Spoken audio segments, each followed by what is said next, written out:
Object behavior.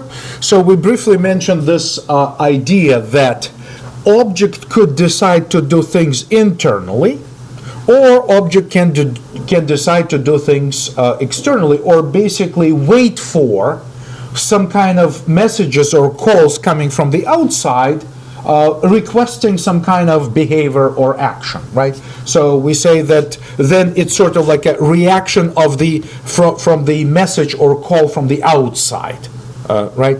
But internal actions are also possible, right? So internally, the object could decide to check the values, recompute something, update some kind of counters, keep statistical information. It could print some debugging trace messages. It all is happening internally. The external parts or components of the program really don't even know that it's doing something internally when the rest of the system seems to be going, through the entire use case scenario or something, and doing something main. Important, but internally things can be done, and so that's the behavior, right? So if you took your C class, right, you know that what you can do is that in your C code you can just say you can say int say month int month int day dd, right? Int year y, something like that, and you can create these variables. They can be local variables, they can be global variables. Or what you can do in C, you can say struct, right? Struct, give this a name, say calendar date, right? And then basically use the same thing right here. I'll just copy this, right? Make a copy of it and place it inside this calendar date, and just simply proceed to close this brace right here, and obviously use the semicolon because that's required by syntax in C. Right? So I can create structures, but what C doesn't support, C doesn't give you an ability to add constructors to the structure, and C does not give you an ability to add operations or functions that would live directly inside the structure. However, if you think about it, right? If you think about it, what we could do, now I can get rid of this part right here, right? So what I could do with this, I can have a set of functions like, I don't know, void function f. Let's be more specific. We can say set month, right? Set month. Right, and specify what that integer month is. We can say void set day, right, and pass an integer, just abbreviated syntax that changes the day, and void set year, year to change it. But because you can have multiple instances of memory of the structure with those three integers, right? Someone could create it, could create the whole array of calendar dates somewhere in memory and have it populated with like 365 instances of the calendar date to describe the entire year of a particular year, right? Then most likely these functions set month, set day, and set year, right?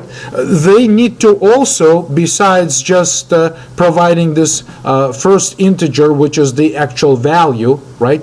They also have to provide the I'll just say the address, address, right? We need to provide the address where this instance of the date that we're trying to change the month, day, or year exists, right? So we need to, this is how most likely the work with calendar date will be organized in C, right? So you're most likely going to write relevant functions which will work with individual instances of the calendar date, because you will be telling each of these functions to set month, day, and year where exactly your calendar date is located in memory, right? So right now you could be updating your birthday.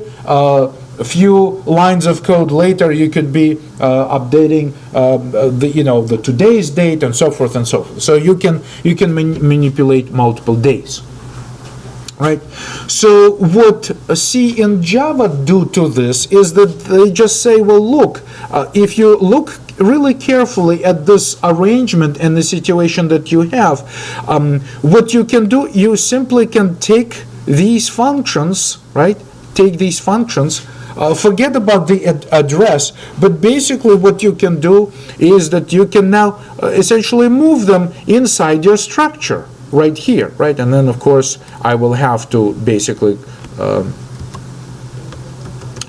move my closing brace somewhere, after I did all of this, right? So this is what, and then, of course, we can sort of like get rid of these remnants here, right? And so instead, this time, if I still have my structure over here, right? So this time, what I will be doing is that I will say, new calendar date, or whatever I do to create it. I could say new, right? Pass some parameters if I do have a constructor added on top of this. But now what I will do, and I will obviously name this somehow, right? So this will be my date D, I don't know, D equals new blah, blah, blah, right? Or whichever way it is, right? So it's possible to say D dot set month, and set day and year, right? And pass the integer value of some sort that will be passed to this. But this time I don't have to provide the address of the calendar date, because this function set month, set day, and set year, each one of these actually requires the instance of an object. I cannot say set month without providing the actual object, right? So that's why the need for that address is eliminated, right? And so we basically say that this is the, can you write object-oriented code in C? Absolutely, yes. Just remember to be careful about using these functions when they are not defined inside a structure, because C doesn't let you do that. Right? But C++ allows you to write these functions directly in the body of the definition of your structure, and essentially to distinguish between structures which have just pure data and function and things with member functions. There's also a class, right? So in C, you just replace struct with class. Most objects are written as classes, not as structures. Struct, there's a convention in C++ to use struct only when you do things as you do in C, when you only populate your object only with data and never intend to add a set of functions to it. Right, but that's the whole shift. Just the fact that you can give your structures, which originated in C a long time ago in 1970s, right? So object-oriented programming is not really new to the era of Java or C++, right? It's which are very popular programming languages, obviously object-oriented programming languages. You could write object-oriented code in the late 1970s, right? Just be careful which functions do you use, and make sure that you provide the address of the right object, in this case the right structure, in memory, right? So both programming languages, or the combination of all of these, C, C++, Java, and others, of course, can be used to write object-oriented software. But like I said, what happens in modern programming languages which support object-oriented behavior and the set of all these object-oriented features is that the operations, when you use them, some things are enforced, right? So you have to provide the object before you can call the member function, which belongs to that specific class of objects, right? So that is just sort of like helping to think in terms of in terms of object-oriented features inherently built into Java and C++ and other popular programming languages, right? So this set of functions or methods in Java, functions in C and C++, methods in Java, that's just the terms people use. Right. So object behavior is simply a set of functions which are given to a specific class, which is then used to instantiate objects, right? So set of operations or set of methods or set of functions. And some of these functions, we can say that, for instance, I cannot think right now about anything really meaningful, but at some point you can just say that some operation here, you want to keep it private, right? And what private and, you know, if this is C++ example, because we started with C, kind of transitioning to C++, you use basically, it's used as a label and it requires a colon there. Right? So if you make a part of it private somewhere there, part of your class or structure definition here, what happens is that it can be only used internally in the scope of this structure or class. It cannot be invoked, right? So this set year, for some strange reason, is now private. So it can only be invoked internally by the constructor of this class or struct, by any of the other methods that exist there, methods or functions, right? So there's just another layer to make it to explicitly tell the compiler, well, look, it's definitely part of the internal workings of this entity that we're trying to define, the calendar date.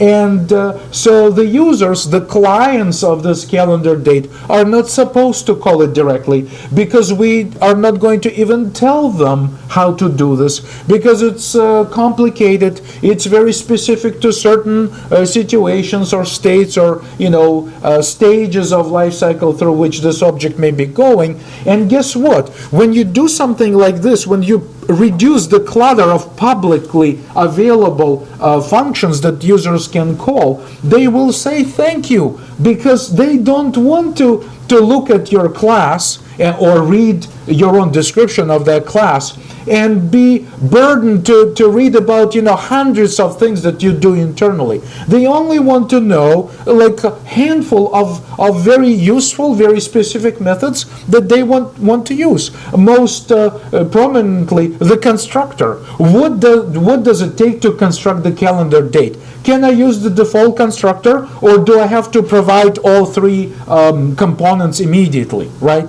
Month, day, and year? Or can I create it, you know, just like using default constructor? Perhaps default constructor could initialize it with today's date, right? January 28th, 2016, or something like that, right? And beyond that, they want to know what they can do. They can maybe, you know, compare these calendar dates. Maybe they can do computations such as, you know, if, you know, like for instance, compute what day of year it is, right? Like today, what day of year it is, or what if you look at October 11th, 2018, what day of year is it? And instantly compute just sort of like a linear day within the year, right? So this is what the users wants to know.